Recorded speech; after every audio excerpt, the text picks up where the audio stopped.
अस्सलाम वालेकुम, welcome to our ग्रामीण डिस्कवरी। मैं आपका मेज़बान आशिर हंस।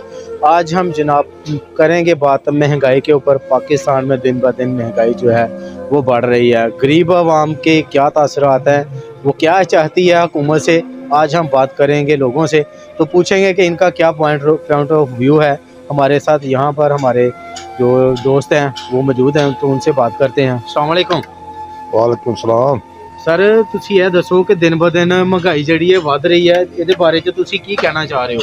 ਅਸੀਂ ਇਹਦੇ ਬਾਰੇ ਅਸੀਂ ਕਾਰੋਬਾਰ कर रहे हैं, छोटा मोटा मजदूरी कर रहे हैं। हमारा सर्कस नहीं रह रहा। हमारे बेटे बेटियां पढ़ते हैं, कभी स्कूल में जाते हैं, खर्चा नहीं होता, वापसी आ जाते हैं, फलाना फीस मांगता है, फलाना किताबें मांगता है, तो हमसे पैसे नहीं होते, मजदूरी जोगे रोटी जोगे पैसे नहीं होते। अल्लाह के नाम से हम तुरते हैं, अल्लाह ताला हमारे रोजी दो हमारे बच्चे के लिए। पर हर चीज़ जो महंगी हो जाती है हमारे वश में नहीं रह जाती, हमारे वश में बाहर हो जाती है, तो हम मजबूर हो जाते हैं, अपने बेटे को छिड़कते हैं, मारते हैं, कुटते हैं। वो पैसे मांगते स्कूल के, हमारे पास नहीं होते सा कुछ। हमारा सोचे हमारे पाकिस्तान का सोचे भी हमारे पाकिस्तान में रहने के लिए यही हमें दिन देखने पड़ेंगे इस दिन को बाद। तो अभी आप हमें ये बताएं कि ये जो आप लोगों ने यहाँ पर जो स्टॉल वगैरह लगाया हुआ है, तो ये पहले इसका क्या रेट वगैरह थे, तो अभी महंगाई के क्या? हमारा सौदा उससे रेट पर बिकता है। हमें बाहर घी या गैस या कोई अरा वगैरह चीज़ें लेती है, बहुत महंगी मिलती हैं, तो हमारे खर्चे नहीं पूरे होते। हम दुकान छोड़ दें। ये पाकिस्तान वालों, हुक्मरानों, हमें बताएं हम क्या करें, कैसे बच्चे पाले, फैमिली कैसे पाले अपनी। हम तो कर्ज मांगते हैं, कर्ज भी नहीं किसी से मिलता। आपकी बहुत Aman sweet bakery, Ariyan sweet bakery पे, तो उसके मालकान जो है वो हमारे साथ मौजूद हैं। तो इनसे बात करते हैं कि ये महंगाई के हवाले से जो बात है वो क्या कहेंगे हम महंगाई के हवाले से। अस्सलाम वालेकुम। वालेकुम सलाम। तो सर ये दिन ब दिन महंगाई जो है वो बढ़ रही है, इसके हवाले से आप क्या कहना चाह रहे हैं? महंगाई ਜਿਹੜੀ ਵੱਧਦੀ ਪਈ ਹੈ ਨਾ, ਉਹਦੀ ਵਜ੍ਹਾ ਕੀ ਹੈ ਭਲਾ? ਤੁਹਾਨੂੰ ਇਸ ਗੱਲ ਦਾ ਨਹੀਂ ਪਤਾ? ਉਹਦੀ ਵਜ੍ਹਾ ਇਹ ਹੈ ਕਿ 150 ਰੁਪਏ ਦੇ ਲਾਂਗ ਮਾਰਚ ਕਰਦੇ ਸੀ ਇਮਰਾਨ ਖਾਨ ਦੇ ਖਿਲਾਫ। ਇਹ ਆਏ ਸੀ ਮਹਿੰਗਾਈ ਘੱਟ ਕਰਨ ਵਾਸਤੇ, ਤੇ ਇਹਨਾਂ ਨੇ 250 ਪੈਟਰੋਲ ਕਰ ਛੜਿਆ। ਤੁਹਾਨੂੰ ਇਹ ਪਤਾ ਵਾ ਕਿ ਪੈਟਰੋਲ ਵਧੇ ਤੇ ਹਰ ਚੀਜ਼ ਦਾ ਰੇਟ ਜਿਹੜਾ ਉਹ ਆਟੋਮੈਟਿਕ ਉੱਤੇ ਜਾਂਦਾ। ਤੇ ਇਹ ਜਿਹੜੇ ਲੋਕ ਆਏ ਨੇ ਆ, ਜਿਹੜੀ PDM ਦੀ ਗਵਰਨਮੈਂਟ ਆਈ ਦੀ ਹੈ, ਇੰਪੋਰਟਡ ਗਵਰਨਮੈਂਟ, ਇਹ ਤੇ ਆਈ ਆਪਣੇ ਮਫਾਦ ਵਾਸਤੇ ਸੀ। ਇਹਨਾਂ ਨੇ ਸਿਰਫ ਆਪਣੇ ਕੇਸ ਖਤਮ ਕਰਵਾਉਣੇ ਸੀ, ਉਹ ਖਤਮ ਕਰਵਾ ਲਏ ਨੇ, ਤੇ ਆਵਾਮ ਨੂੰ ਖਤਮ ਕਰਨ ਦਾ ਜਿਹੜਾ ਸਿਲਸਿਲਾ ਉਹ ਜਾਰੀ ਹੈ। ਇਸ ਮੁਲਕ ਦਾ ਜਿੰਨਾ ਬੇੜਾ ਗਰਕ ਇਹਨਾਂ ਕੀਤਾ ਵੈ, ਇਹ ਸਮਝ ਲਓ ਕਿ ਅਗਲੇ 20 ਸਾਲ ਤੱਕ ਭਾਵੇਂ ਇੱਥੇ ਬੰਦੇ ਦਾ ਕੋਈ ਪੁੱਤਰ, ਇਹਦੇ ਬੰਦੇ ਦੇ ਪੁੱਤਰ ਹੀ ਨਹੀਂ। ਇਹਨਾਂ ਨੇ ਤੇ ਆਪਣਾ ਲੁੱਟਿਆ ਦਾ, ਇਹ ਸਾਨੂੰ ਮਾਫੀ ਦੇ ਛੱਡਣ, ਤੇ ਜਿੱਥੇ ਜਿੱਥੇ ਇਹਨਾਂ ਦਾ ਪੈਸਾ ਉੱਥੇ ਜਾ ਕੇ ਰਹਿਣ। ਤੇ ਇੱਥੇ ਅਗਰ ਕੋਈ ਅਸਲ ਨਸਲੀ ਇਨਸਾਨ ਵੀ ਆ ਗਿਆ ਨਾ ਇਸ ਮੁਲਕ ਦੇ ਵਿੱਚ, ਤੇ ਉਹਨੂੰ ਵੀ 20 ਸਾਲ ਲੱਗਣੇ ਨੇ ਇਸ ਮੁਲਕ ਨੂੰ ਸਿੱਧਿਆਂ ਕਰਨ ਵਾਸਤੇ। ਲਿਹਾਜ਼ਾ ਜੋ ਇਸ ਮੁਲਕ ਦਾ ਬੇੜਾ ਗਰਕ ਕਰ ਛੜਿਆ ਇਹਨਾਂ ਨੇ, ਇੰਪੋਰਟਡ ਗਵਰਨਮੈਂਟ ਨੇ, ਇਹ ਤੇ ਸਵਾਲ ਹੀ ਪੈਦਾ ਨਹੀਂ ਹੁੰਦਾ ਕਿ ਅਗਲੇ 20 ਸਾਲ ਤੱਕ ਇਹ ਮੁਲਕ ਸਿੱਧਾ ਹੋ ਸਕੇ।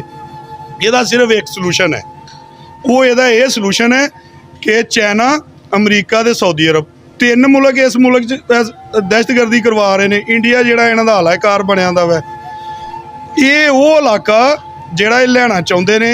ਗਵਾਦਰ ਪੋਰਟ ਹੋ ਗਈ, ਬਲੋਚਿਸਤਾਨ ਦੇ ਕੁਛ ਏਰੀਏ, ਉਹ ਇਲਾਕੇ ਇਹਨਾਂ ਨੂੰ ਜਿਹੜੇ ਨੇ ਲੀਜ਼ ਤੇ ਦਿੱਤੇ ਜਾਣ। ਉਹ ਕਿੰਨੀ ਦੇਰ ਲਈ ਦਿੱਤੇ ਜਾਣ? 100 ਤੋਂ 200 ਸਾਲ ਵਾਸਤੇ।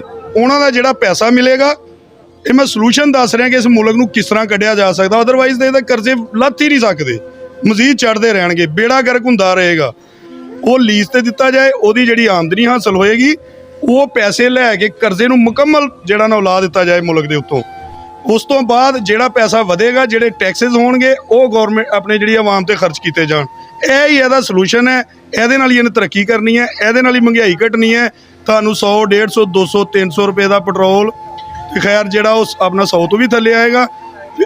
ਆਪਣਾ ਘਿਓ, ਪਿਆਜ਼ ਤੇ ਚੀਨੀ, ਲੜਾਈ ਸਾਡੀ 75 ਸਾਲਾਂ ਬਾਅਦ ਇਹਨਾਂ ਚੀਜ਼ਾਂ ਦੀਆਂ। ਲੋਕ ਕਿਤੇ ਦੇ ਕਿਤੇ ਪਹੁੰਚ ਗਏ, ਤੇ ਅਸੀਂ ਘਿਓ, ਚੀਨੀ ਤੇ ਪਿਆਜ਼ ਦੇ ਮਗਰ ਫਿਰਨੇ ਪਏ ਆ।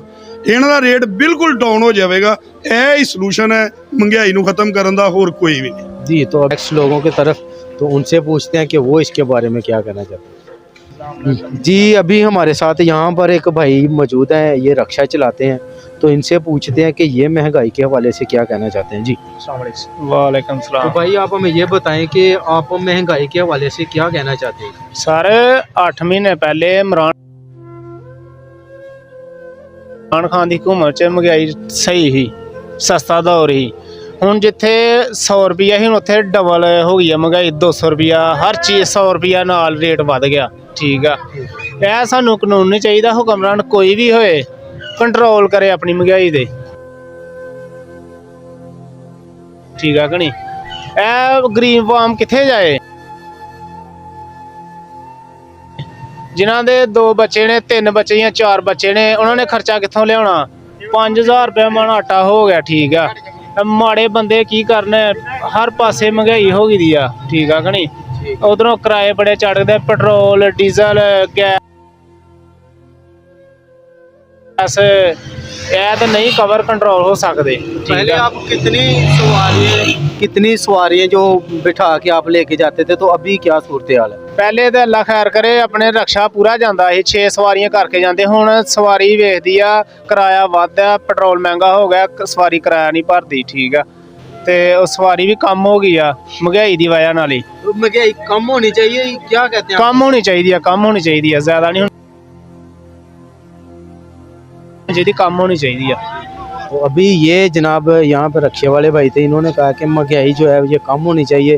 इमरान खान के जो दौरा हुकूमत थी उसमें इतनी महंगाई थी, तो अभी 8 माह में इन लोगों ने इतनी महंगाई कर दी है। तो चलते हैं आगे, लोगों से पूछताछ करते हैं वो क्या कहते हैं। हमारे साथ जनाब यहाँ पर मौजूद है एक किसान भाई, तो उनसे बात करते हैं कि वो फर्टिलाइज़र के हवाले से क्या कहना चाहते हैं कि जो फर्टिलाइज़र की कीमतें हैं उनमें बहुत ज़्यादा इजाफा हो चुका है, तो वो कौन सी दुश्वारी में इस टाइम जा रहे हैं, तो उनसे थोड़ी सी गुफ्तगू करते हैं। अस्सलाम वालेकुम। वालेकुम सलाम जी। सर आप हमें ये बताएं कि फर्टिलाइज़र की जो खादें वगैरह जो आप स्प्रे वगैरह इस्तेमाल जी, करते जी। थे, उनके बारे में आपका क्या कहना है। पहले उनके क्या रेट से थे और अभी क्या रेट है उनके। जनाब पिछले साल असा खाद ਲਈ ਸੀ 1700 ਤੇ 17 ਰੁਪਈਆਂ ਦੀ ਯੂਰੀਆ। ठीक है, ਹੁਣ ਚਲੇ ਜੋ ਦੁਕਾਨ ਤੇ ਅਗਲੇ ਕਹਿੰਦੇ ਨੇ 3400 ਰੁਪਈਆ ਰੇਟ ਆ ਜੀ, 3400 ਦੇ ਹਿਸਾਬ ਨਾਲ ਯੂਰੀਆ ਦੇਣਾ।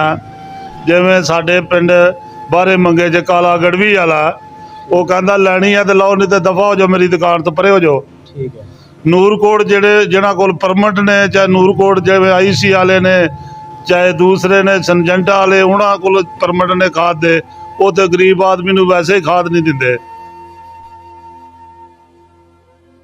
ਉਹ ਦਿੰਦੇ ਨੇ ਵੱਡਿਆਂ ਲੋਕਾਂ ਨੂੰ, ਦੁਕਾਨਦਾਰਾਂ ਨੂੰ। ਜੇ ਦੁਕਾਨ ਉਹਨਾਂ ਦੀ ਤੇ ਜਾਓ, ਸਟੋਰਾਂ ਤੇ ਜਾਓ, ਤੇ ਦੁਕਾਨ ਖਾਦ ਕੋਈ ਨਹੀਂ। ਅੱਲਾ ਜਾਣਦਾ, ਰਕਸ਼ੇ ਵੀ ਦੇਖਦੇ ਆ ਭਰ ਕੇ ਆ ਰਹੇ ਨੇ ਨੂਰਕੋਟੋਂ, ਟਰਾਲੀਆਂ 'ਚ ਵੀ ਖਾਦ ਆ ਰਹੀ ਹੁੰਦੀ ਆ, ਮਗਰ ਸਾਨੂੰ ਗਰੀਬਾਂ ਨੂੰ ਤੇ ਕੋਈ ਨਹੀਂ ਦੇ ਰਿਹਾ। ਜੇ ਆਮ ਦੁਕਾਨਦਾਰਾਂ ਕੋਲ ਜਾਓ, ਉਹ ਕਹਿੰਦੇ ਨੇ 3400 ਦੀ 3500 ਦੀ ਯੂਰੀਆ ਦੇਣੀ ਹੈ ਤੇ ਲੈ ਜਾਓ, ਨਹੀਂ ਲੈਣੀ ਤੇ ਨਾ ਪਾਓ। ਜੇ ਖਾਦ ਨਾ ਪਾਵਾਂਗੇ ਤੇ ਗੰਦਮ ਕਿਵੇਂ ਹੋਵੇਗੀ। ਗੰਦਮ ਨਹੀਂ ਹੋਵੇਗੀ ਤੇ ਆਟਾ ਗਰੀਬ ਆਵਾਮ ਨੂੰ ਕਿੱਥੋਂ ਲੱਭੇਗਾ। ਉਸ ਨਾਲ ਆਉਂਦੇ ਨੇ ਜੀ ਉਹ ਫਲਾਣਾ ਹੋ ਗਿਆ, ਟਮਕਾਣਾ ਹੋ ਗਿਆ, AC ਕੋਲ AC ਉਸੀ ਸਭ ਸਾਰੇ ਮਿਲੇ ਚਲੇ ਨੇ। ਜਿੱਥੇ ਫਰੂਕ ਵਾਲਿਆਂ ਕੋਲ ਜਦੋਂ AC ਨੇ ਨਾਨ ਪਕੌੜੇ ਖਾ ਕੇ ਚਲੇ ਜਾਣਾ, ਤੇ ਸਾਨੂੰ ਗਰੀਬਾਂ ਨੂੰ ਕਿੰਨੇ ਪੁੱਛਣਾ। जी तो अभी हर बंदा इस महंगाई से जो है वो 2-4 हो रहा है, परेशान है। तो हुकूमत से दरख्वास्त है कि वो इस पर जो है वो जल्द अज जल्द कोई एक्शन ले। तो इसी तरह हमारे सेंट्री वाले एक भाई मौजूद हैं, उनसे बात करते हैं। अस्सलाम वालेकुम भाई। वालेकुम सलाम। भाई आप महंगाई के हवाले से क्या कहना चाहते हैं। महंगाई के हवाले से भाई जो भी सामान लेके आते थे ना पहले, जी जी 10,000 रुपये का सामान लेके आते थे तो बहुत अच्छा लगता था। ठीक है, अभी जो है ना गाहक हमसे बहुत ज़्यादा झगड़ा करता है। वो हमसे बोलता है कि 500 छोड़ दो, वही 500 बचत होती है। तो क्या करें भाई, पहले 10,000 का सामान आता है, अभी लाख रुपया कहाँ से लेके आएँ। इतनी इन्वेस्टमेंट बढ़ गई है कि क्या करें हम। यानी कि पहले जो 10,000 रुपये में आप सामान ले कह रहे थे, अभी वो 1 लाख में आ रहा है। 1 लाख में आ रहा है। कहाँ से इतने पैसे ला के इसमें दुकान में डालें। 10 रुपये की चीज़ होती है तो 12 रुपये की 11 रुपए की सेल करके जाते हैं तो आगे से 16 रुपए की 20 रुपए की मिलती है। क्या करें भाई, अपनी पॉकेट से पैसे डाल डाल के ना हम थक गए हैं भाई। तो अभी ठीक ये है। आपकी अपनी दुकान है या आप किराए पे यहाँ पर? मेरी तो भाई अपनी दुकान है, जो लोग किराए पे बैठे हैं उनका क्या बनेगा। तो अभी जैसा कि भाई ने बताया कि ये पहले 10,000 का वो सामान लेके आ रहे थे, जो अभी 1 लाख रुपए में वो सामान लेकर आ रहे हैं। तो महंगाई मज़ीद जो है वो आगे बढ़ रही है, लेकिन गरीब आवाम जो है वो इसमें पिसी चली जा रही है।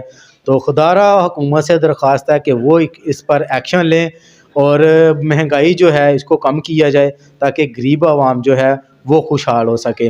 तो इसी के साथ अपने मेज़बान आशिर हंस को इजाज़त दें। इसी मिलेंगे एक नई वीडियो के साथ, तब तक के लिए खुदा हाफिज़।